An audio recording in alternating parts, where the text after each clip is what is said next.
দুনিয়ার লোভে আর মোহে পড়ে আমাদেরকে যে মরতে হবে, চলে যে যেতে হবে, এটা ভাবার সময় আমাদের নাই। চিল্লাই কোন ঠিক কিনা? এজন্য বলা হয় মুতু ক্বাবলান তামুতু, মরার আগে একবার মরো। হাসিবু ক্বাবলান তুহাসাবু আলাইক, তোমার হিসাব কিয়ামতের দিন করার আগে তুমি তোমার হিসাব করো।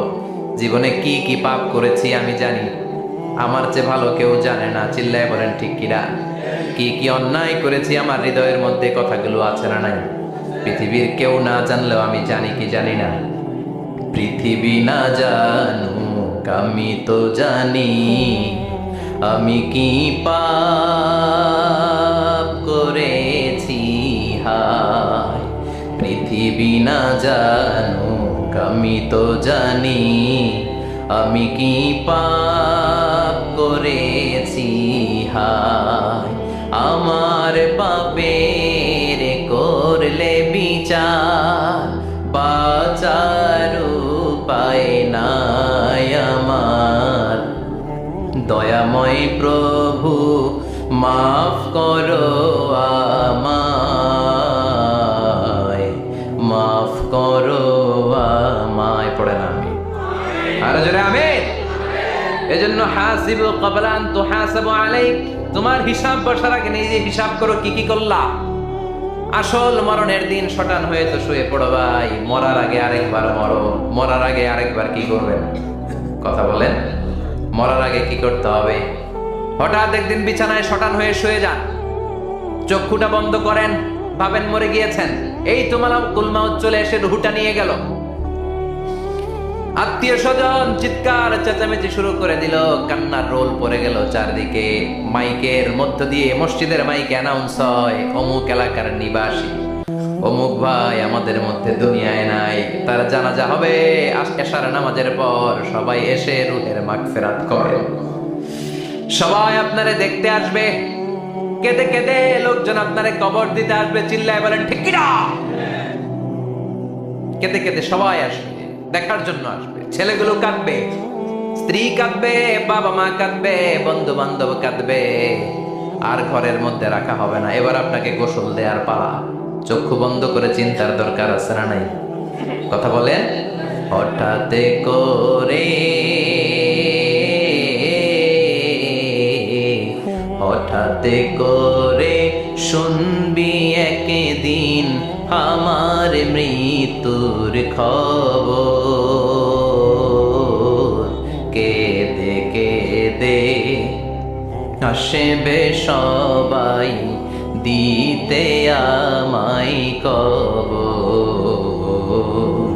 দিতে আমায় কবর। ঠিক কিনা?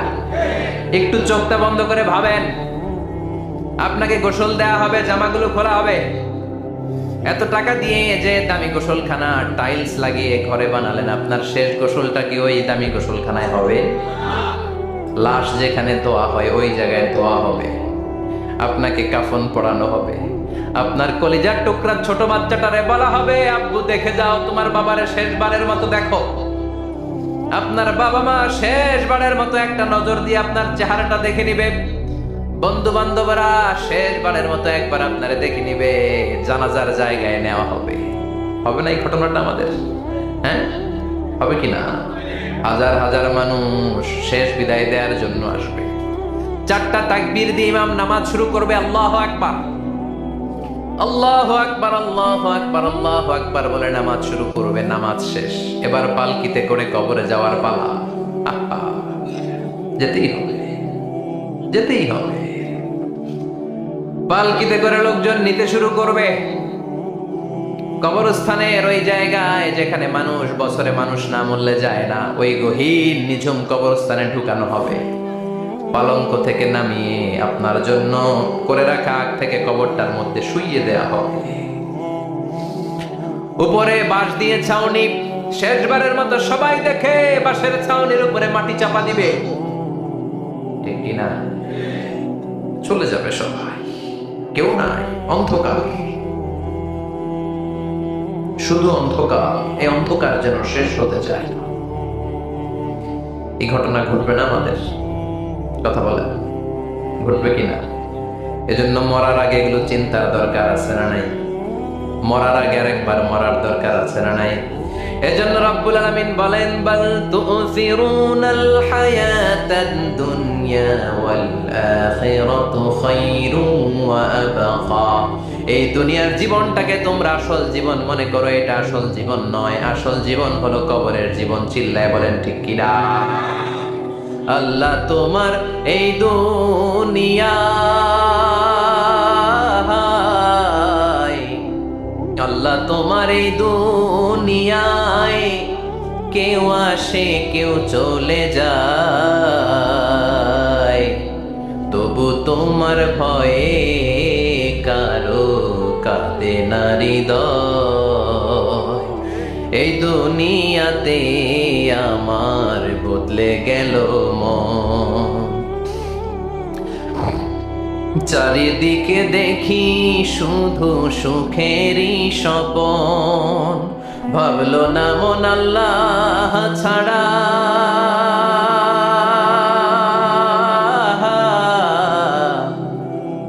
ভাবলো না মন আল্লাহ ছাড়া নেই কোনো উপায়, তবু তোমার ভয়ে কারো কাঁদে না হৃদয়। ঠিক কিনা? আসে আর চলে যায়। প্রতিদিন মাইকে অ্যানাউন্স শুনি, অমুক এলাকার অমুক লোক নাই, দাদা গেল, বাবা গেল, বড় ভাই গেল, আত্মীয় স্বজন গেল, আমাকেও যেতে হবে, এই চিন্তা মাথায় নাই। চিল্লায় এখন ঠিক কিনা? এজন্য লাইফটা হলো one time, one chance. Second কোনো চান্স আপনাকে দেয়া হবে নাকি? কাফেররা বলবে, ইয়া রাব্বি আরেকটা সুযোগ দেন, লাউ আন্না লানা কাররা ইয়ানি মাররা। আল্লাহ আরেকটা সুযোগ যদি পেতাম, দুনিয়াতে ভালো করে আসতাম। আল্লাহ বলবেন, ইন্নাহা কালিমাতুন কাইলুহা, এটা শুধু তাদের মুখের কথা, তাদেরকে আবার সুযোগ দিলেও তারা কিচ্ছু করবে না। চিল্লায় এখন ঠিক কিনা? এজন্য একটা চান্স আমরা পেয়েছি, এই দুনিয়ার ওয়ান চান্সে আমরা ভয় পাবো একজনকে। চিল্লায় বলেন তিনি কে?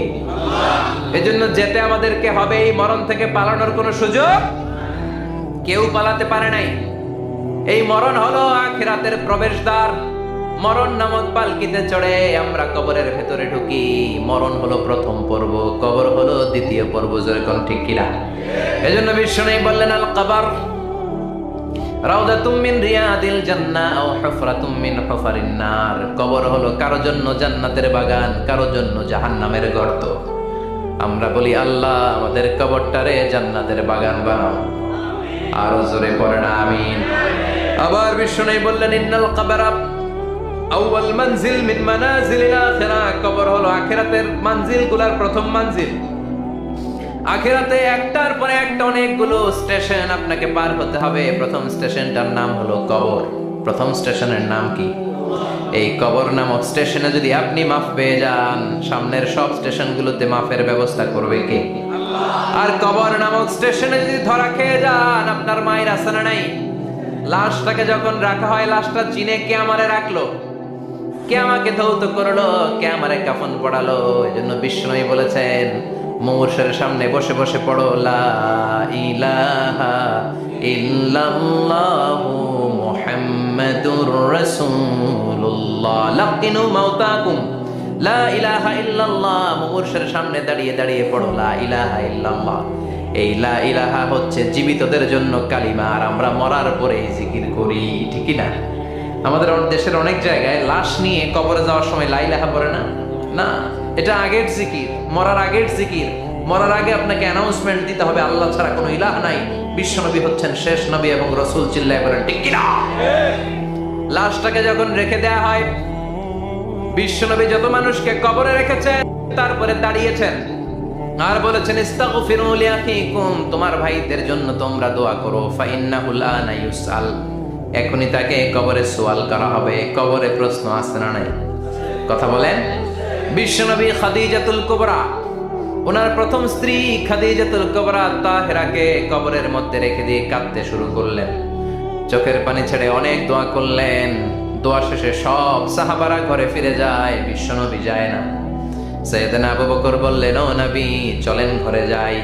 অনেক তো দোয়া করলেন। বিশ্বনবী বললেন, আবু বকর তুমি যাও, আমি যাব না। এইটা সাধারণ মহিলা না, এটা বিপদের দিনের সঙ্গিনী খাদিজা। মক্কায় যখন আমার কেউ ছিল না, খাদিজা আমারে ভুলে নাই। 3 বছর কাফিররা আমাকে জেলখানায় বন্দি রেখেছে, নাম শিয়াবে আবি তালেবের জেলখানা। আমার স্ত্রী ওই জেলখানার জীবনেও আমারে ছাড়ে নাই, আমার সাথে 3 বছর খাদিজাও জেল খেটেছে। এই একটাই মহিলা, যেই মহিলাকে আল্লাহ আরশের উপর থেকে সালাম দিয়েছে, মহিলাটার নাম খাদিজা। আল্লাহু আকবার। আমার সব সন্তান আল্লাহ খাদিজার পেট থেকে দিয়েছে। ফাতেমাতুজ জোহরা খাদিজার মেয়ে, জাইনাব খাদিজার মেয়ে, উম্মে কুলসুম খাদিজার মেয়ে, রুকাইয়া খাদিজার মেয়ে, আবুল কাসেম বিশ্বনবীর ছেলে খাদিজার ছেলে, আব্দুল্লাহ যাকে তাইয়্যিব এবং তাহের নামে আমরা চিনি, সেও খাদিজার ছেলে। সুবহানাল্লাহ। ও আবু বকর, আমার এই কলিজার টুকরা প্রিয়তমা খাদিজারে রেখে দিয়ে কেমনে বাসায় যায়? তুমি যাও, আমি দাঁড়িয়ে থাকবো। এখনই মুনকার নাকির এসে খাদিজারে প্রশ্ন করবে, আমি দেখবো খাদিজা উত্তর দিতে পারে কিনা। আর প্রশ্নের উত্তর যদি ভুল করে ফেলে, কবরের উপর থেকে আমি নিজে প্রশ্নের উত্তর দিয়ে দেব। সাইয়েদনা জিবরাইল বললেন, নবী আপনারা দাঁড়িয়ে থাকার দরকার নাই, আবু বকরের সাথে করে চলে যান। আল্লাহ জানিয়ে দিয়েছে, খাদিজার কবরের প্রশ্নে যদি কোনো সমস্যা হয়, আরশের উপর থেকে খাদিজার প্রশ্নের জবাব আল্লাহ নিজে দিয়ে দিবে। এজন্য কবরের আযাব থেকে বিশ্বনবী পানাহ চেয়েছেন। বিশ্বনবী বলেছেন, আল্লাহুম্মা ইন্না নাউযু বিকা মিন আযাবিল কবর। ও আল্লাহ, কবরের আযাব থেকে তুমি আমাদেরকে বাঁচাও। পড়েন আমিন।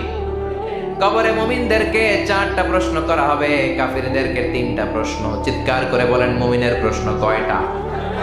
আর জোরে বলেন। প্রথম প্রশ্ন, মার রব্বুক, তোর রবের নাম কি? আমরা কি বলবো? আল্লাহ আমারে রব, এই রবি আমার সব, দমে দমে তনু মনে তারি অনুভব। আল্লাহ আমারে রব, এই রবি আমার সব। পড়েন আমিন। দ্বিতীয় প্রশ্ন, আমার দিন, উত্তর দিনের নাম কি? ধর্মের নাম কি? তৃতীয় প্রশ্ন, মান হাদার রাজুল, এই লোকটাকে কে? আমরা বলবো মুহাম্মদ সাল্লাল্লাহু। 3টা প্রশ্নের উত্তর যখন আপনি কবরে করে দিতে পারবেন, অতিরিক্ত একটা প্রশ্ন, ওয়ামা ইলমুক, এই যে 3টা প্রশ্নের উত্তর পাল্লা, কেমন করে উত্তর জানলা? কোত্থেকে শিখেছো? নকল করে আনছো কাফনের কাপড়ে? পরীক্ষার হলে নকল আছে না নাই? হাতে নকল আছে না? পায়ে নকল, মোজার ভিতরে নকল আছে না নাই? মোবাইলে নকল আছে না নাই? নকল থেকে আল্লাহ তুমি বাঁচাও। আরো আসতে কোন আমি। কিভাবে জানলা? কেমন করে 3টা প্রশ্নের উত্তর শিখলা? What is the source of your knowledge? তথ্যসূত্র কি? আপনাকে বলতে হবে, আমি যেই কিতাবটা থেকে শিখেছি, কিতাবটার নাম কি? চিল্লায় বলেন কি না? এই কিতাবটা হলো কোরআন। আপনাকে বলতে হবে, কোরআন থেকে আমি শিখেছি, বিশ্বনবীর হাদিস থেকে আমি শিখেছি। 4টা প্রশ্নের উত্তর যখন পারবেন, ফেরেশতারা বলবে, আহলান সাহালান, খুশ আমদেদ, কংগ্রাচুলেশন, বাহ বাহ, তুমি তো চমৎকার পেরেছো। ফায়ুফসাহু লাহু কবরুহু 70 দিরাআন, মুমিন বান্দার কবরটা 70 হাত লম্বা করে দেয়া হবে। ইফতাহু লাহু বাবুন ইলাল জান্নাহ, জান্নাতের দিকে তার কবর থেকে একটা দরজা বানিয়ে দেয়া হবে। জান্নাতের সুঘ্রাণ, ঠান্ডা বাতাস এসে তার কবরের ভিতরে ঢুকতে শুরু করবে। ইউলবাসু লিবাস মিন আহলিল জান্নাত, জান্নাতীদের পোশাক তার গায়ের মধ্যে পরিয়ে দেয়া হবে। আল্লাহু আকবার। আর বলা হবে, নাম কানাউমিল আরুস, বাসর রাতে বর যেমনি কনেকে নিয়ে ঘুমিয়ে যায়, তুমিও একটা ঘুম দাও। আলহামদুলিল্লাহ পড়ে মুমিন বান্দা আনন্দের একটা ঘুম দিবে। ইসরাফিলের সিংগার আওয়াজ ছাড়া পৃথিবীর কোনো কিছুই তার আগে ঘুম ভাঙতে পারবে না। আল্লাহ আমরাও যেন সেদিন কবর একটা মজার ঘুম দিতে পারি, তুমি তৌফিক দাও। জোরে পড়েন আমিন। এবার বামপন্থী নাস্তিক আর কাফেরদের পালা, ইসলাম বিদ্বেষীদের পালা, আলেম ওলামাদের শত্রুদের পালা, ইসলামকে যারা বিজয়ী শক্তি হিসেবে মানতে পারে নাই তাদের পালা। চিল্লা এখন ঠিক কিনা? ওদেরকেও একই প্রশ্ন, রব কে? ওরা বলবে আমি জানি না। আমাদের উত্তর আল্লাহ। ওরা বলবে আমি কিচ্ছু জানি না, আমি সব ভুলে গেছি, আমার মাফ করে দেন, আমি কিছুই জানি না। তবে আমি ইসলাম বিরোধীদের সাথে চলতাম, যারা ইসলাম রে বাস দিত আমি তাদের সাথে স্লোগান দিতাম। এরকম ডাকাইত আছে না নাই? দ্বিতীয় প্রশ্ন, আমার দিন, ও তোমার ধর্মের নাম কি? কয় আমার ধর্ম নাই, আমার ধর্ম কর্ম নাই, আমি খালি দুনিয়াকে মজা লেলো। দুনিয়া তোমারই হ্যায়, আমি খালি দুম্মা চলে দুম, আছে না নাই? আমি শুধু মৌজ মাস্তিতে ব্যস্ত ছিলাম, আমার দুনিয়া নাই, দিন নাই, আখেরাত নাই, রবকে আমি জানি না, ধর্মকে জানি না। ইসলাম বিরোধী রাজনীতি আমি করতাম, মাও সেতুংয়ের রাজনীতি, কার্ল মার্কসের রাজনীতি, বুশের রাজনীতি, ডোনাল্ড ট্রাম্পের রাজনীতি, বামপন্থীদের রাজনীতি। চিল্লায় এখন ঠিক কিনা? কোনো ধর্ম নাই। এই লোকটাকে চিনো কিনা বলো। বিশ্বনবীর চেহারা দেখিয়ে বলা হবে এই লোকটাকে, কয় জানি না। এরে আমি মানতাম না, এরে আমি গালে দিতাম। এরকম জাহান্নামের নরকীট আর পিতৃ পরিচয়হীন জারদ সন্তান বাংলার দেশেও আছে না নাই? এই মহামানবটাকে গালি দিয়ে পৈশাচিক আনন্দ পায়। পত্রিকায় লিখে, ব্লগের মধ্যে লিখে, ইন্টারনেটে কার্টুন বানিয়ে বানিয়ে পৈশাচিক ফুর্তি করে। এগুলো জাহান্নামের কীট, এগুলো জারদ সন্তান, বাপ মায়ের ঠিক নাই। যে আমার নবীরে যারা গালি দেয়, এগুলোর বাপ মায়ের ঠিক আছে? এগুলোর কোনো গোড়া আছে? এগুলোর কোনো শেকড় আছে? এগুলো আগাছা চিৎকার করে বলো ঠিক কিনা? বলবে আমি জানি না, ফেরেশতারা বলবে দাঁড়া আমরা জানি। তোর সাথে কেমন আচরণ করতে হবে আমাদেরকে ট্রেনিং দিয়েছে কে? এবার শুরু হবে মাইর। কি শুরু হবে? কথা বলেন, মাইর। ফায়ুদরাবু বিমা তারিকা মিন হাদিদ, লোহার হ্যামার দিয়ে শুরু হবে মাইর। এক একটা হ্যামারের বাড়িতে মাথাটা ফেটে চূর্ণ বিচূর্ণ হয়ে যাবে, দেহটা জামিনের ভেতরে 70 গজ ডুবে যাবে, দেবে যাবে। ওর চিৎকারে কবরস্থানটাও থারথার করে কাঁপবে। আবার জামিনকে বলা হবে ইলতাইমি, চাপা দে। জামিনে ঢুকে যাওয়ার পরে জামিনের এপাশ থেকে একটা চাপা, মাটি চাপা, বাম দিক থেকে মাটি চাপা। 2 চাপায় ডান দিকের পাজর বায়ে চলে যাবে, বাম দিকের পাজর ডানে চলে আসবে। ওর চিৎকারে কবরস্থানটা থারথার করে কাঁপবে। আল্লাহ, এই ধরনের পরিস্থিতি থেকে তুমি আমাদেরকে বাঁচাও। আরো চিৎকার করে করে বলে না আমি। এজন্য কবরের এই প্রস্তুতি নেওয়ার দরকার আছে না নাই? কোরআনের পক্ষে থাকার দরকার আছে না নাই? ইসলামের পক্ষে থাকার দরকার আছে না নাই? ইসলামী আন্দোলনের সাথে থাকার দরকার আছে না নাই? ইসলামের বিজয় চাওয়ার দরকার আছে না নাই? যে লোক ইসলামের বিজয় চায় না, যে লোক চায় না ইসলাম দিয়ে দেশ শাসিত হোক, যে লোক চায় না কোরআনটা সংসদ ভবনে নেতৃত্ব দেয়, তার অন্তরে ঈমান থাকতে পারে নাকি? চিল্লায় বলেন পারে? যে ঈমান প্রয়োজনে জ্বলে ওঠে না, যে ঈমান সত্য ন্যায়ের কথা বলে না, যে ঈমান প্রয়োজনে জ্বলে ওঠে না, যে ঈমান সত্য ন্যায়ের কথা বলে না, যে ঈমান বাস্তবে নাই, যে ঈমান অন্তরে নাই, মুখে শুধু ফাঁকা বলি, কি করে তারে বলো ঈমানে বলি, কি করে তারে বলো ঈমানে বলি, কি করে তারে বলো ঈমানে বলি। ঠিক কি না? যে ঈমান দিন কায়েমের আন্দোলনের ধার ধারে না, যে ঈমান লেবাসধারী কোরআন হাদিস তাও পড়ে না, যে ঈমান খাজার নামে বাজার করে ফুলুস কামায়। আছে না নাই? উখিয়াতে নাই? উখিয়াতে মাজার আছে নাকি? সাগর পরে এগুলো থাকে, এগুলোর সাথে ইসলামের সম্পর্ক আছে? কথা বলেন আছে? যে ঈমান খাজার নামে মাজার গড়ে ফুলুস কামায়, যে ঈমান শিরকিয়াতের আমল করে ভীত না হয়, যে ঈমান বাস্তবে নাই, যে ঈমান ময়দানে নাই, মুখে শুধু কথার কলি, কি করে তারে বলো ঈমানে বলি, কি করে তারে বলো ঈমানে বলি, কি করে তারে বলো ঈমানে বলি। চিল্লায় বলেন ঠিক কি না? এজন্য ঈমানের দাবি হচ্ছে অন্যায়কে প্রতিরোধ করতে হবে, হকের পক্ষে থাকতে হবে। কোরআনের রাজনীতি নিজ চোখে দেখে ইসলামকে সংসদ ভবনের উপরে কালিমার পতাকা পতপত করে দেখার স্বপ্ন অন্তরে থাকতে হবে। চিল্লায় এখন ঠিক কিনা? এটাই তো মুমিন, যে ইসলামকে বিজয়ী শক্তি হিসেবে দেখতে চায়, যে কোরআনের আইন চায়, যে কোরআনের রাজ চায়। চিল্লায় বলেন ঠিক কিনা? এজন্য আমরা আল্লাহর কাছে কামনা করি, আল্লাহ তুমি আমাদেরকে ঈমানের মৃত্যু দাও। তুমি আমাদেরকে কবরের সব প্রশ্নগুলো সহজ করে দাও, পড়ে না আমি আরো জোরে পড়ে না আমি। এজন্য আল্লাহ বললেন বাল তুসিরুনাল হায়াতাদ দুনিয়া ওয়াল আখিরাতু খায়রুন ওয়া আবাকা। ও আমার গোলাম, দুনিয়ার এই জীবনটাকে তোমরা আসল জীবন মনে করো, এই জীবন কিন্তু আসল জীবন না। আসল জীবন হলো আখিরাতের জীবন। কোন ঠিক কিনা? এই জন্য মৃত্যু থেকে যতই পালাও, পালিয়ে বেঁচে থাকতে পারবা নাকি? পারা যাবে? চিল্লায় বলেন। কোন নবীরা পারছে? আদম আলাইহিস সালাম মৃত্যু থেকে বেঁচে গেছে না? মরছে? কথা বলেন না। উনি পৃথিবীর একমাত্র মানুষ যিনি জানতেন যে উনি কতদিন বাঁচবেন। সুবহানাল্লাহ পড়েন। উনি জানতেন উনি কতদিন বাঁচবেন। কেন আল্লাহ জানালেন? এর কারণ মৃত্যু কি এটা উনি জানেই না, কেমনে মরে দেখেই নাই, কষ্ট কি জানে না।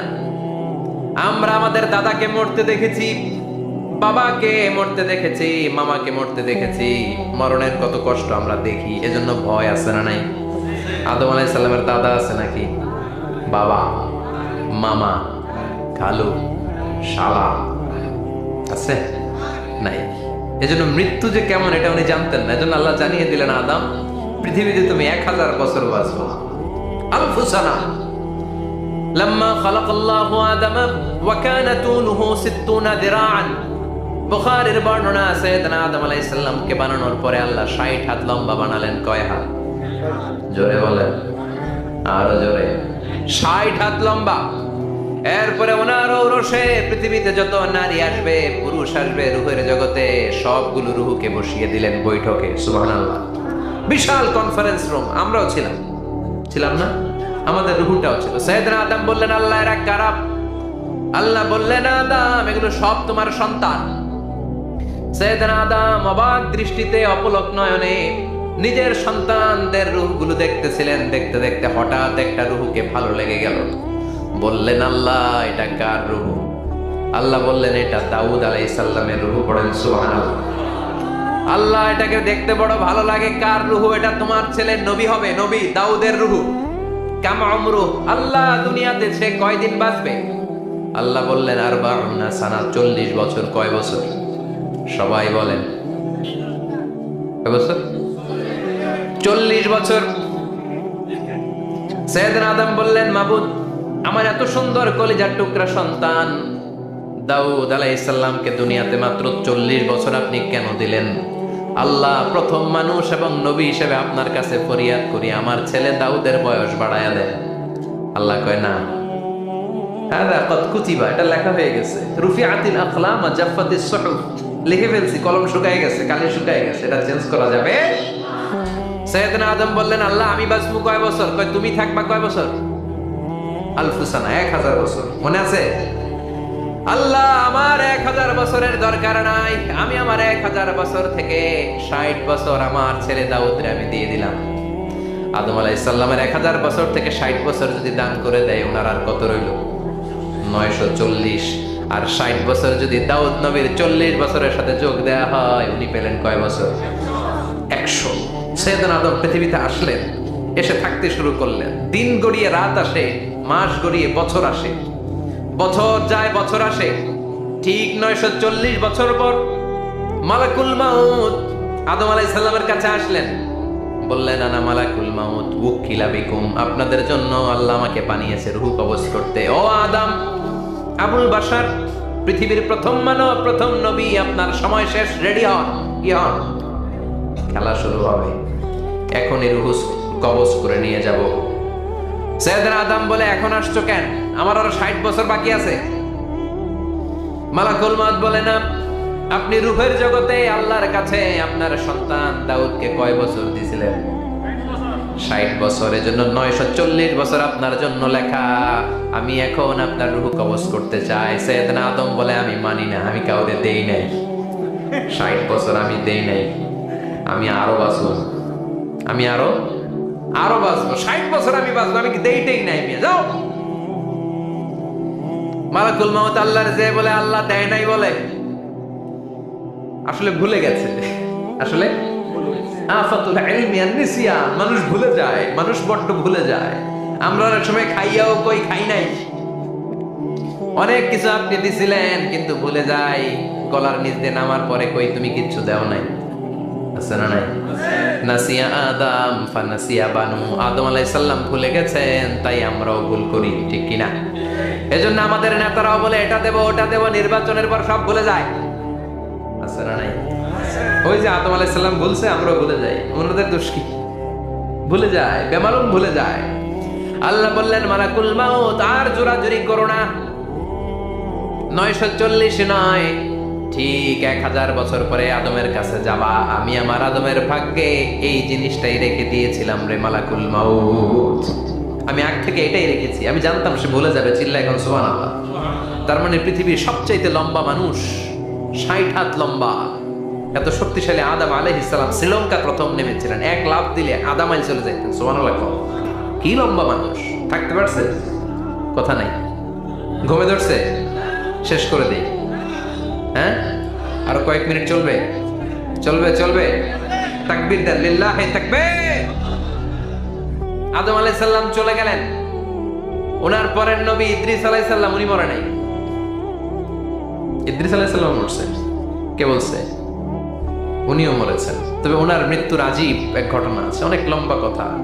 এক ফেরেশতার সাথে ওনার বন্ধুত্ব হয়েছিল। বলেছিলেন আমি আকাশ দেখতে চাই, আল্লাহর কাছে অনুমতি চাই। আল্লাহ বলল ঠিক আছে, ইদ্রিসকে আকাশে ঘোরাও। প্রথম আকাশে ঘুরলেন, দ্বিতীয় আকাশে ঘুরলেন, তৃতীয় আকাশে ঘুরলেন, চতুর্থ আকাশে ঘুরলেন। ইন দ্য মিন টাইম চতুর্থ আসমানে মালাকুল মাউত পৃথিবীর দিকে নেমে আসছিল। ওই ফেরেশতা বলে মালাকুল মাউত আপনি কই যান? মালাকুল মাউত বলে একটু আগে আল্লাহ ফরমান জারি করেছে, চতুর্থ আসমানে আমার নবী ইদ্রিসের রূহ কবজ করো। সুবহানাল্লাহ। আমি বললাম আল্লাহ আপনার পাঠানো নবী সাইয়েদনা ইদ্রিস থাকে দুনিয়ায়, চতুর্থ আসমানে পামু কই? আল্লাহ কয় কথা নাই, দৌড় দে। আমি দৌড় দিলাম, এসে দেখি ইদ্রিস আলাইহিস সালাম এখানে রেডি। সুবহানাল্লাহ। ওয়া রাফা'নাহু মাকানান আলিয়্যা। ইদ্রিস আলাইহিস সালামের রূহ কবজ দুনিয়ায় হয় না, চতুর্থ আকাশের মধ্যে হয়েছে। একটু চিৎকার করে পড়বেন সুবহানাল্লাহ। এরপরে সুলাইমান আলাইহিস সালাম, উনি তো মরে নাই, মরছে। উনি জিন চালাইতো, উনিও মরবে। শক্তিশালী একজন নবী ছিল। উনি মালাকুল মাউতকে বলেছিলেন মালাকুল মাউত আমার মৃত্যুর সুয়াইয়া সামান্য কিছু আগে আমারে বইল, আমার একটা কাজ আছে।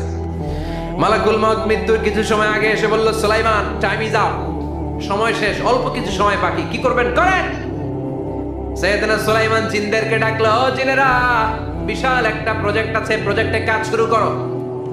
আর কিছু জিনকে বলল চারদিকে গ্লাস ফিটিং করা একটা রুম বানাও।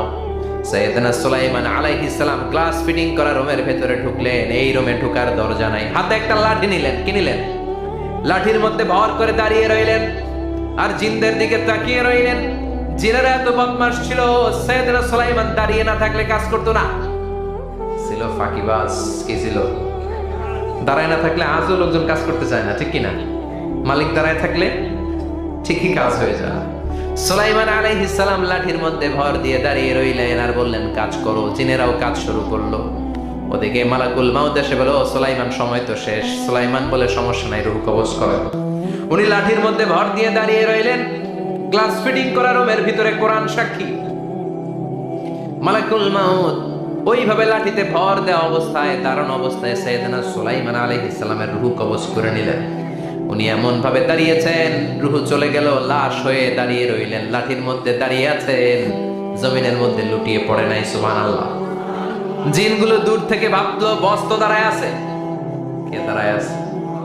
জিনেরা মনে করছে বস দাঁড়ায় আছে, কাজ করতে হবে। করতে করতে পুরা প্রজেক্টের কাজ শেষ। ইন দ্য মিন টাইম ঝিঝি পোকা, উই পোকা, যেই পোকা কাঠ খেয়ে ফেলে, এই কাঠ খাওয়ার পোকা সুলাইমান আলাইহিস সালাম লাঠির ভেতরে ঢুকে লাঠিও খেয়ে ফেলেছে। সাইয়েদনা সুলাইমান আলাইহিস সালাম ধপাস করে জমিনে পড়েছে। আর জিনেরা কয় হায় হায়, খালি খালি কাম করছে এতদিন। সুবহানাল্লাহ কইবেন না? সুলাইমান আলাইহিস সালাম বাঁচতে পারেন, চলে গেলেন। মুসা আলাইহিস সালাম মরছে, উনি মরবে কেন? উনি তো খালি মারে। মরছে এক থাপ্পড়ে ফেরাউনের বাবুর্চি নাই। মুখের আগে হাত চলতে কয়েকজন, এর মধ্যে মুসা আলাইহিস সালাম আছে না নাই? মালাকুল মাউত মানুষের আকৃতিতে অনুমতি না নিয়ে ঘরের ভেতরে ঢুকে গেল। ঢুকে বলে আনা মালাকুল মাউত, আমি মৃত্যুর ফেরেশতা। তো কি চাও? জিতু আন আকবাদা রূহাক, আপনার রূহ কবজ করতে আসছি। কিন্তু মুসা আলাইহিস সালাম দেখতেছেন দিব্য একজন মানুষ। কি দেখে? আবার সালাম দেয় নাই, অনুমতি নিয়েও ঢুকে নাই। ও মিয়া, অনুমতি নিয়ে ঘরে ঢোকার দরকার আছে না নাই? মুসা আলাইহিস সালামের মেজাজ বড় গরম। উনি বললেন, কি করবি? কয়, আপনারে মারবো। কয়, এদিকে আয়। মালাকুল মাউত মনে মনে ভাবে, এতদিন সব মানুষগুলো আমারে দেখলে দিত দৌড়, আজকে মনে হয় আমারে দিতে হবে দৌড়। এক পা আগায় দুই পা পেছায়, সাহস করে সামনে গেলেন। আবার মুসা আলাইহিস সালাম দিলেন এরকম থাপ্পড়। ফাসাক্কাহু ফাফাকু আইনা, বুখারীর বর্ণনা, এক থাপ্পড়ে চোখ নাই। ঠিকই মালাকুল মাউত দৌড়, এক দৌড়ে আল্লাহর কাছে। আল্লাহ বললেন, রাখো, এটা মুসা আলাইহিস সালাম, তার মেজাজ বড্ড গরম, আমাকে কথা বলতে হবে। আল্লাহ বললেন, মুসা, বুখারীর বর্ণনা, গরুর পিঠের উপর হাত রেখে দাও। রাখা হলো। তোমার হাতের নিচে গরুর যত পশম, প্রত্যেক পশমের বিনিময়ে এক এক বছর করে হায়াত বাড়িয়ে দিলাম। মুসা আলাইহিস সালাম অনেক চালাক নবী। উনি বললেন, আল্লাহ, আমার হাতের নিচে যদি গরুর 2000 পশম থাকে, তার মানে 2000 বছর হায়াত বাড়িয়ে দিলেন, কিন্তু এক্সট্রা হায়াত যখন শেষ হয়ে যাবে এরপরে কি হবে? আগে ওইটা বলেন। আল্লাহ বললেন, সুমাল মাউত, তারপরে তো মুসা মরতেই হবে, আসতেই হবে। সাইয়েদনা মুসা আলাইহিস সালাম বললেন, ফাল আনা, তাহলে আর দেরির দরকার নাই, এখনই আমি আপনার কাছে চলে যেতে চাই। মালাকুল মাউত মুসা আলাইহিস সালামের রূহ নিয়ে উড়াল দিলেন। সুবহানাল্লাহ। বাঁচতে পারছে? বিশ্বনবী মরে নাই, উনি ইন্তেকাল করেছেন। চিল্লায় এখন, ঠিক কিনা? ইন্তেকালের আগে বিশ্বনবী প্রচন্ড অসুস্থ হলেন। মা আয়েশারে ডেকে বললেন, আয়েশা, মনে হয় আমি বাঁচবো না। ওই যে খায়বার বিজয়ের দিন, খায়বার দুর্গ বিজয় করার পরে এক ইহুদি মহিলা আমার দাওয়াত দিয়েছিল। ওই দাওয়াত খেতে যাওয়ার পরে গোশতের মধ্যে বিষ মাখানো হয়েছিল রে আয়েশা। ওই বিষ মাখানো খাসির গোশত খেয়ে যে ব্যথা আমার পেটে উঠেছিল, আজ আবার সেই ব্যথা উঠেছে। বিশ্বনবী ওই বিষ খাওয়ানো গোশতের কারণে ইন্তেকাল করেছেন। তার মানে বিশ্বনবী শাহীদ। জামা আল্লাহু বাইনান নবুওয়া ওয়াশ শাহাদা, আল্লাহ বিশ্বনবীকে শুধু নবী বানায় নাই, শহীদ হিসেবে কবুল করেছে। সুবহানাল্লাহ করবেন না? প্রচন্ড অসুস্থ, উনি ছাড়া মসজিদে নববীতে কেউ ইমামতি করার সাহস পায় না। বিশ্বনবী বললেন, আবু বকর তুমি যাও। আবু বকরও যায় না। বিশ্বনবী বললেন, পানি আনো। বিশ্বনবী পানি দিয়ে ওযু করলেন। ওযু করে কয়েকজন সাহাবীকে ধরে উঠতে চাইলেন, আবার ধপাস করে বেহুশ হয়ে পড়ে যায়। বিশ্বনবী উঠতে পারে না। আবার বললেন, ঠান্ডা পানি আনো। পানির ভেতরে বিশ্বনবী দুই হাত ঢুকিয়ে দিয়ে ঠান্ডা ভিজা হাত দিয়ে চেহারার মধ্যে মাসে করলেন আর বললেন, ইন্নালিল মাউতি লা সাকারাত, হায়রে মৃত্যুর কি যন্ত্রণা, হায়রে মৃত্যুর যে কি কষ্ট। ও মিয়া, বিশ্বনবী যদি মৃত্যুর কষ্টে কাতরায়, আমাদের অবস্থা কি? আমাদের নসিবে কি আছে? আল্লাহ তুমি বাঁচাও, পড়ে না আমি। বিশ্বনবী কাঁদছেন, সাহাবারা একের পর এক দেখতে আসে, কান্নার রোদ পড়ে গেল চারদিকে। বিশ্বনবীর কলেজের টুকরা নয়নের পুটুলি সাইয়্যিদাতুনা ফাতিমা বিশ্বনবীর কান্না সহ্য করতে পারে না। বিশ্বনবীকে ধরে মা ফাতিমা, সাইয়্যিদাতুনা ফাতিমা বিলাপ করা শুরু করে দিলেন, চিৎকার দিয়ে কান্নাকাটি শুরু করে দিলেন আর বললেন, ওয়া কুরবাবা, ওয়া কুরবাবা, হায় হায়, আমার বাবার কি কষ্ট, আহা, আমার বাবার কি কষ্ট হচ্ছে। বিশ্বনবী বললেন, ফাতেমা তুমি কেঁদো না, আমার কষ্ট আজকের পরে আর থাকবে না, আজকে তোর বাবার সব কষ্ট বন্ধ হয়ে যাবে। কি যেন কানে কানে বললেন, ফাতেমা আরো কেঁদে দিল। আবার কানে কানে কি যেন বললেন, ফাতেমা হেসে দিল। বিশ্বনবীর ইন্তেকালের অনেক পর মা আয়েশার কাছে ফাতেমা বললেন, আমি যখন প্রথমে কেঁদেছিলাম, আব্বা বলেছিল আমি আর বাঁচব না রে ফাতেমা। আবার কানে কানে একটা কথা বলার পরে হেসেছিলাম, আব্বা বলেছিল আমার পরে আমার পরিবার বর্গের মধ্য থেকে সর্বপ্রথম তোমার সাথে আমার দেখা হয়ে যাবে রে ফাতেমা। অল্প কয়েক মাসের ব্যবধানে সাইয়্যিদাতুনা ফাতেমা উনিও ইন্তেকাল করলেন। বিশ্বনবী শোয়া থেকে উঠতে পারে না। এক সাহাবীকে দেখলেন মেসওয়াক করছে। বিশ্বনবী মেসওয়াকের দিকে তাকিয়ে রইলেন। বিশ্বনবীর নিথর দেহটা পড়ে আছে। আয়েশারা যে বলবে, আয়েশা মেসওয়াক দাও, বলতে পারে না। মা আয়েশা বুঝতে পেরে মেসওয়াক আনলেন, বিশ্বনবীকে মেসওয়াক করিয়ে দিলেন।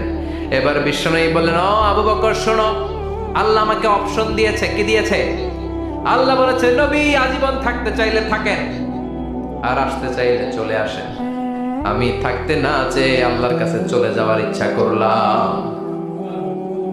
সাইয়েদনা আবু বকর কান্না জুড়ে দিলেন। বিশ্বনবী বললেন, আসসালাত আসসালাত, ও আমার উম্মতেরা নামাজ তরক করো না। ইন্তেকালের আগে বললেন, নামাজ ছেড়ে দিও না। আর বললেন ওয়ামা মালাকাত আইমানুকুম, তোমাদের অধীনস্থ কর্মচারীদের সাথে খারাপ আচরণ করো না, ঘাম শুকানোর আগে পয়সা দিয়ে দিও। আর হাত দুটো উঁচু করে বললেন আল্লাহুম্মা ইলার রাফিকিল আলা, ও আল্লাহ আমি আপনার কাছে যেতে চাই। এই কথাটা বলে বিশ্বনবীর হাত দুইটা থপাস করে জমিনে পড়ে গেল, বিশ্বনবীও চলে গেলেন। থাকতে পেরেছে কেউ? চিল্লায় বলেন। এজন্য আমরা আল্লাহর কাছে ইমানই মৃত্যু চাই। কি মৃত্যু? আমরা উত্তম মৃত্যু চাই। চিল্লায় বলেন কি মৃত্যু? এজন্য মরণের আগে ইমান নিয়ে মরার দরকার আছে না নাই? বিশ্বনবী দোয়া করতেন আল্লাহুম্মা রযুকনা হুসনাল খাওয়াতিম, ও আল্লাহ আমাদের শেষটা যেন ভালো হয়। শেষ কথা বলি, এদিকে তাকা, মনোযোগ আছে? বলতেন আল্লাহুম্মা রযুকনা হুসনাল খাওয়াতিম, ও আল্লাহ আপনি আমাদেরকে ইমানের মৃত্যু দেন, আমাদের শেষটা ভালো করেন। কারণ সব ভালো তার শেষ ভালো। জানেন না এটা আপনারা? সব ভালো তার শেষ ভালো। আজীবন ইসলামের পক্ষে, আজীবন নামাজি মুত্তাকি, মরার আগে কাফের হয়ে মরে, এরকম আছে না নাই? মরার আগে শাহবাগের মঞ্চে উঠে ভাষণ দেয়, ভাইয়েরা আমার, আছে না নাই? আবার আজীবন কাফের, ইসলামের বিরোধী, ইন্তেকালের আগে কালিমা পড়ে সব মাফ করায়, আছে না নাই? বিশ্বনবীর শ্বশুর আবু সুফিয়ান, নাম শুনছেন? বদরের যুদ্ধে বিশ্বনবীর বিরুদ্ধে, মক্কায় বিশ্বনবীরে ঘুমাতে দেয় নাই, উহুদের যুদ্ধে বিশ্বনবীর সাথে ফাইট, খন্দকের যুদ্ধে বিশ্বনবীর সাথে মারামারি, আহজাবের যুদ্ধে কিলাকিলি, সারাটা জীবন বিশ্বনবীর সাথে মারামারি, মক্কা বিজয় কালিমা পড়ে মুসলমান হয়েছে। গোটা জীবনে যা অন্যায় করেছে সব মাফ করে দিয়েছে কে? এজন্য আমরা আল্লাহরে বলি, আল্লাহ কালিমাটা পড়তে পড়তে যেন আমরা মরতে পারি। চিৎকার করে পড়ে না আমিন। জিহাদের ময়দানে এক সাহাবা যুদ্ধ করতে লাগলেন। বুখারীর বর্ণনা, যুদ্ধ করতে করতে কাফেরদেরকে মারতে মারতে, হাদিসের ভাষ্য লা ফাযা ওয়ালা শাযা ইল্লা ইয়াদরিবুহা বিসাইফি, তার সামনে যত কাফের আসে সে কচুকাটা করে। অন্য সাহাবীরা খুশি হয়ে যায়, অন্য সাহাবীরা বলে আজকের সব সওয়াব এই সাহাবী পেয়ে যাবে। কিন্তু বিশ্বনবী হঠাৎ করে একটা কথা বললেন, ওই কথা শুনে সাহাবীরা অবাক। বিশ্বনবী বললেন হুয়া ফিন্নার, ও জাহান্নামে যাবে। কই যাবে? জিহাদের ময়দানে এক মুজাহিদ সাহাবী কাফিরদেরকে মেরে শেষ, কিন্তু বিশ্বনবী বললেন কই যাবে? কথা কয় না। এক সাহাবী কয় ঘটনা কি? এত বড় মুজাহিদ ফি সাবিলিল্লাহ কেন জাহান্নামে যাবে? আমি লুকিয়ে লুকিয়ে দেখি। লুকিয়ে লুকিয়ে ওই সাহাবী দেখে মুজাহিদ সাহাবী যুদ্ধ করতে করতে কাফিরদের বিশাল একটা ঘাটির ভেতরে ঢুকে গেল। মারতে মারতে মারতে মারতে হঠাৎ এক কাফেরের আঘাতে এই মুজাহিদ সাহাবীর ডান হাতটা কাটা পড়ে গেল। এবার ডান হাত দিয়ে ফিনকি দিয়ে রক্ত বের হতে শুরু করলো। মুজাহিদ সাহাবী আর যন্ত্রণা সহ্য করতে পারে না। যন্ত্রণা সহ্য করতে না পেরে কাতরাতে কাতরাতে নিজের হাতের ছুরিটাকে জমিনের মধ্যে কেটে দিয়ে ছুরির উপরে ঝাঁপিয়ে পড়লো। পেটের এই দিক দিয়ে ঢুকে ওপাশ দিয়ে বের হয়ে গেল, এফার ওফার হয়ে গেল। মানে আত্মহত্যা করলো, ঠিক কি না? জাহান্নামী না? কথা কম। লুকিয়ে লুকিয়ে যে সাহাবা দেখেছে চিৎকার দিয়ে বিশ্বনবীর কাছে যেয়ে বলে আশহাদু আন্নাকা রাসূলুল্লাহ, ও নবী আপনি যে আসল নবী, কোনো সন্দেহ নাই, আমি লুকিয়ে লুকিয়ে দেখেছি। ওই মুজাহিদ সাহাবা বেঁচে নাই, সে কাফেরের আঘাতে শহীদ হয় নাই, নিজের পেটে নিজে ছুরি ঢুকিয়ে আত্মহত্যা করেছে। আজীবন বিশ্বনবীর সাথী, মরার আগে জাহান্নামী। আমরা কেউ জানি না আমাদের শেষটা কেমন হবে। এজন্য আমাদের শেষটা ভালো হোক, ভেরি সেন্সিটিভ ইস্যু। আমাদের শেষটা ইমানের হোক।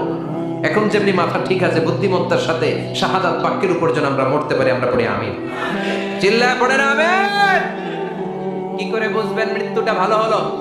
এক নাম্বার আলামত আন-নুতকু বিশ-শাহাদা, মরার আগে আওয়াজ করে জিকির করে কেউ যদি পড়তে পারে লা ইলাহা ইল্লাল্লাহু মুহাম্মাদুর রাসূলুল্লাহ সাল্লাল্লাহু, এটা হচ্ছে আলামাতু হুসনিল খাতিমা। আপনার মৃত্যুটা যে ভালো মৃত্যু হয়েছে এটার আলামত। কি মৃত্যু? সবাই বলেন ভালো মৃত্যু আমরা চাই কি চাই না? ভালো মৃত্যুর এক নাম্বার আলামত কালিমা পড়ে যদি মরতে পারে। বিশ্বনবী বলেন মান কানা আখিরু কালামিহি লা ইলাহা ইল্লাল্লাহ, যে ব্যক্তির সর্বশেষ কথাটা হবে, বাক্যটা হবে লা ইলাহা ইল্লাল্লাহ, দাখালাল জান্নাহ, সে জান্নাতি হয়ে যাবে। সুবহানাল্লাহ পড়ে। এরপরে বিষ্ণু বললেন আল মুমিনু ইয়ামুতু বিজাবি ইরকিল জাবিন, মুমিন যখন মারা যায় তার কপাল ঘেমে যায়। সুবহানাল্লাহ পড়েন। হাত ঘামে না, পা ঘামে না, মুমিনের কপাল ঘামে। সুবহানাল্লাহ। এজন্য কেউ মারা গেলে কপালের মধ্যে হাত দিবেন, দেখবেন ওই ঘামের মধ্যে একটা জান্নাতি ঘ্রাণ আছে। সুবহানাল্লাহ। আল্লাহ, আমরা যখন মরে যাব আমাদের কপালটা যেন এরকম ঘেমে যায়। আমিন পড়েন আর জোরে আমিন। আল মুমিনু ইয়ামুতু বিআরাকিল জাবিন, মুমিন মারা গেলে তার কপাল ঘামে। কপাল ঘামলে বুঝতে হবে এটা ভালো মৃত্যু, ইমানি মৃত্যু। চিল্লায় বলেন ঠিক কিনা? এরপরে বিষ্ণু বললেন ফি লাইলাতিল জুমা, জুমার রাতে যদি মরে, আও ফি শাহরি রমাদান, কিংবা রমজান মাসে যদি মরে, আও ফি সাফারিল হজ, কিংবা হজের সফরে যদি মরে। বাংলার জমিন থেকে অনেক হাজিরা হজ করতে যায়, অনেকে ওইখানে যে আরাফাতের ময়দানেও মারা যায়, এরকম হাজি আছে না নাই? খুশনসিব, এটা খুশনসিব। আলহামদুলিল্লাহ পড়েন। এরপরে বিষ্ণু বললেন মাউতু শাহাদা, আল্লাহর রাস্তায় জিহাদ করে কালেমার বাণীকে উপরে তুলে ধরার জন্য কেউ যদি শাহাদাতের বাণী, শাহাদাতের পেয়ালা পান করে, শাহাদাতের মৃত্যুর চাইতে ভালো মৃত্যু আর হতে পারে? শাহাদাতের মৃত্যুর চাইতে শ্রেষ্ঠ মৃত্যু আছে নাকি? কথা বলেন। আমরা শহীদ হতে চাই কি চাই না?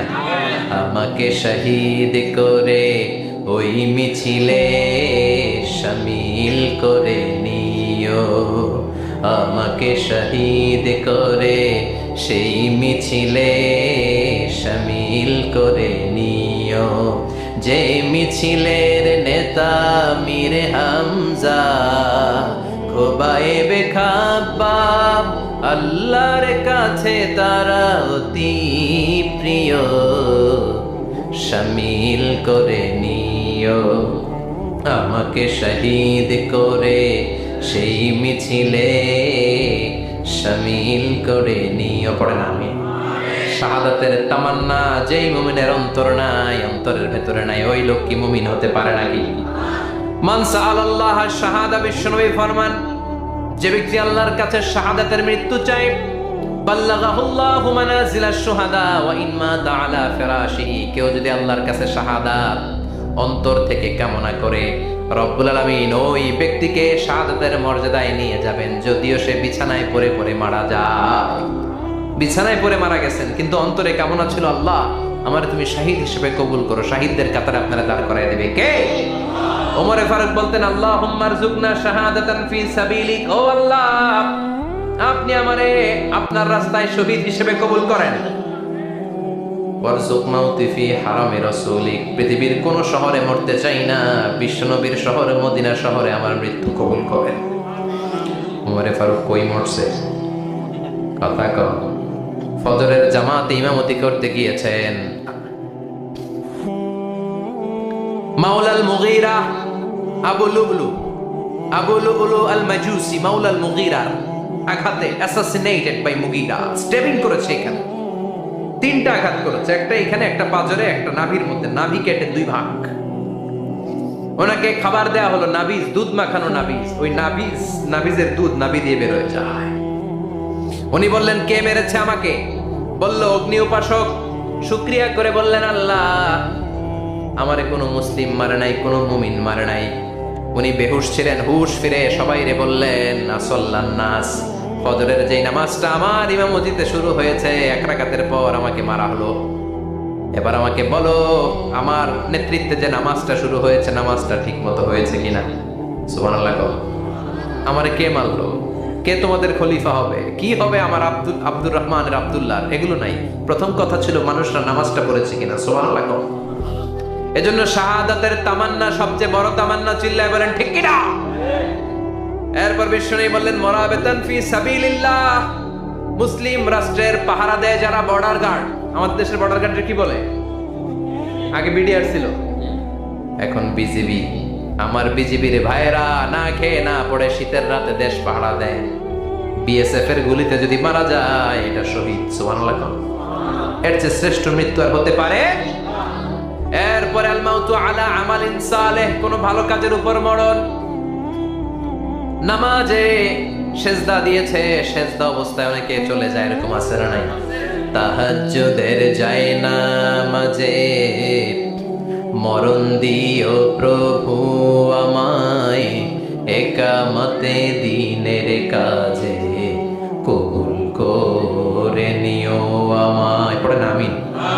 তাহাজ্জুদের জায়নামাজে যেন আমাদের মরণ হয়, পড়ে না আমিন। রোজা অবস্থায় মারা যাওয়া, নেক আমল অবস্থায় মারা যাওয়া, এগুলো হচ্ছে আলামাত হুসনিল খাতিমা। আপনার শেষটা, বিদায়টা, মৃত্যুটা যে ভালো হয়েছে তার আলামত। আল্লাহ এই যে কথাগুলো বললাম, শ্রেষ্ঠ শ্রেষ্ঠ মৃত্যু, আমাদের মৃত্যুগুলো ওইরকম করে দিও। চিৎকার করে পড়ে না আমিন, আওয়াজ করে পড়ে না আমিন। এবার আলামাত সুইল খাতিমা, কিছু মৃত্যুর আলামত আছে, এটাই প্রমাণ করে এটা ভালো মৃত্যু নয়, এরকম আলামত আছে না নাই? এক নম্বরে হলো আল ইন্তেহার, আত্মহত্যার মৃত্যু। সমাজে আছে না নাই? উখিয়াতে তো নাই না?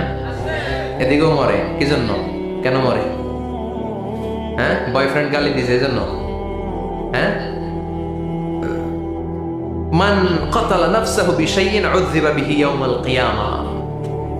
যে জিনিস দিয়ে যে যাকে মেরেছে, আত্মহত্যা করেছে, সুইসাইড করেছে, কিয়ামতের দিন ওই জিনিস দিয়েছে তাকে মারবে, এটাই হবে তার শাস্তি। ওড়না পেঁচিয়ে যারা আত্মহত্যা করলো, ওর শাস্তি ওড়না পেঁচানো। বিষ খেয়ে যারা মারা গেল, তার শাস্তি জাহান্নামের বিষ খাবে আর চিৎকার করবে। ছুরি ঢুকিয়ে যারা মারা গেল, জাহান্নামের আগুনে ঝলসানো ছুরি শুধু ঢুকাবে। আল্লাহ আত্মহত্যা থেকে বাংলাদেশে বাঁচাও, আমাদের ছেলে মেয়েগুলারে বাঁচাও। চিৎকার দিয়ে বলেন আমিন। আত-তাআক্কুদ ফিল লিসান ফি লা ইলাহা ইল্লাল্লাহ। আজীবন কালেমা পড়ে নাই, আজীবন কালেমারে বাস দিয়েছে, এখন মরার সময় সবাই কয় কলমা পড়েন, কলমা পড়েন। এখন পড়তে চায়, মাগার মুখ দিয়ে বাইর হয় না। আছে না নাই? এরকম টাকায় দুখিয়াতে নাই, কলমা পড়তে পারে না, আটকায় যায়, মরে গেছে। এই মৃত্যুটা কি ভালো? কথা বলে। ফি হালাতি শুরব, অনেকে মদ খাইতে খাইতে মরে। আছে না নাই? জুলুম করতে করতে মরে। আছে না নাই? অন্যের জায়গা দখল করে মরে, এরকম আছে না নাই? ফি হালাতি ইরতিকাবিল কাবায়ের, যে কোনো কবিরা গুনাহ কর অবস্থায় যদি মারা যায়, এটা খারাপ মৃত্যু, অপমৃত্যু, এটা জান্নাতি মৃত্যু নয়। চিৎকার করে বলেন ঠিক কি না? এরপর ফি সাখাতিল ওয়ালিদাইন, বিশ্বনবী বললেন কোন ছেলে যদি মারা যায় এমন অবস্থায় মা বাবা তার উপর রাগান্বিত, এটা ভালো মৃত্যু? কথা বলেন। পৃথিবীর চেয়ে, গোটা পৃথিবীর বুকে মায়ের চেয়ে আপন কেউ আছে নাকি? এই মায়ের মনে কষ্ট দিয়ে ওই অবস্থায় যদি মারা যায়, এই মৃত্যুটা অনেক খারাপ। চিল্লায় বলেন ঠিক কিনা? এজন্য মায়ের সাথে খারাপ আচরণ করবেন নাকি? কথা বলেন। যার মা নাই সে জানে মা না থাকার কি জ্বালা, ঠিক কিনা? যখন রাত্রি নিঝুম, এই চোখে ঘুম, একলা শুধু ঘরে, তোমায় মনে পড়ে মাগো, তোমায় মনে পড়ে। যখন রাত্রি নিঝুম, এই চোখে ঘুম, একলা শুধু ঘরে, তোমায় মনে পড়ে মাগো, তোমায় মনে পড়ে। এজন্য মায়ের দোয়া সবচেয়ে বড় দোয়া। মা রেগে আছে, মা বদদোয়া দিয়েছে, বাবা বদদোয়া দিয়েছে, বাবা আপনার উপর অসন্তুষ্ট, ওই অবস্থায় ছেলে মরলে এটা কি ভালো মৃত্যু? এরপরে স্বামী যদি নাখোশ থাকে স্ত্রীর উপর, স্বামী যদি স্ত্রীর উপর রেগে থাকে, অসন্তুষ্ট থাকে, ওই অবস্থায় স্ত্রী যদি মারা যায়, এটাও খারাপ মৃত্যু। চিল্লায় বলেন, এটাও খারাপ মৃত্যু। এরপরে লাউ ফারিহাল মুসলিমুনা বিমাউতি, কোন লোক মারা গেলে যদি এলাকার মুসলমানরা খুশি হয়, এটা কি ভালো মৃত্যু নাকি? কোন লোক মারা গেলে এলাকার মুসলমানরা যদি আল্লাহর শুকরিয়া করে, এটা কি ভালো মৃত্যু নাকি? আমরা কি ভালো মৃত্যু চাই নাকি খারাপ? আমরা শাহাদাতি মৃত্যু চাই, ঈমানের মৃত্যু চাই। পড়ে না আমিন। এজন্য রাব্বুল আলামিন বলেন, বাল তুসিরুনাল হায়াতাদ দুনিয়া ওয়াল আখিরাতু খায়রুন ওয়া আবকা। ক্ষণস্থায়ী দুনিয়াটাকে তোমরা বড় মনে করো, এটা বড় না, বড় হলো আখিরাতের জীবন। এজন্য আখিরাতের জীবনের জন্য প্রস্তুতি দরকার, আছে না নাই? মরণ হচ্ছে সবচেয়ে বড় প্রস্তুতি, মরণের চিন্তা। মান কানা ওয়াইদান ফাল মাউতু ইয়াকফি, যে নিজেকে সোজা করতে চায়, মৃত্যুর চিন্তাই তার জন্য যথেষ্ট।